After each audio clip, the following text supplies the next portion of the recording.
വിശുദ്ധ Mary Magdalene. നമ്മുടെ കർത്താവിന്റെ പീഡാനുഭവത്തിലും പുനരുത്ഥാന രംഗത്തും പ്രത്യക്ഷപ്പെടുന്ന മേരി മഗ്ദലേനായും 7 പിശാചുക്കൾ പുറത്താക്കപ്പെട്ട മേരിയും ബഥനിയിലെ ലാസറിന്റെ സഹോദരി മേരിയും ശിമയോന്റെ വിരുന്നിന്റെ നേരത്ത് ഈശോയുടെ പാദത്തിൽ വീണ പാപിനിയും ഒന്നാണെന്നും രണ്ടാണെന്നും മൂന്നാണെന്നുമൊക്കെ അഭിപ്രായമുണ്ട്. ശിമയോന്റെ വിരുന്നിന്റെ നേരത്ത് കർത്താവിന്റെ പാദങ്ങൾ കണ്ണുനീരുകൊണ്ട് കഴുകിയ പാപിനി മേരി മഗ്ദലേന അല്ലെന്നാണ് ആധുനികർ പലരും പറയുന്നത്. 7 പിശാചുക്കളുടെ ആസ്ഥാനമായ മേരിയും മേരി മഗ്ദലേനായും ലാസറിന്റെ പെങ്ങൾ മേരിയും ഒന്നാണെന്ന് അനേകർ അഭിപ്രായപ്പെടുന്നുണ്ട്.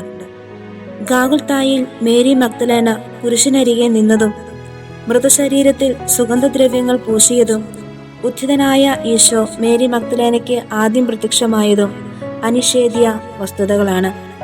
തന്നിമിത്തം ഈശോയെ അത്യധികം സ്നേഹിച്ച ഒരാളാണ് മേരി മഗ്ദലേന.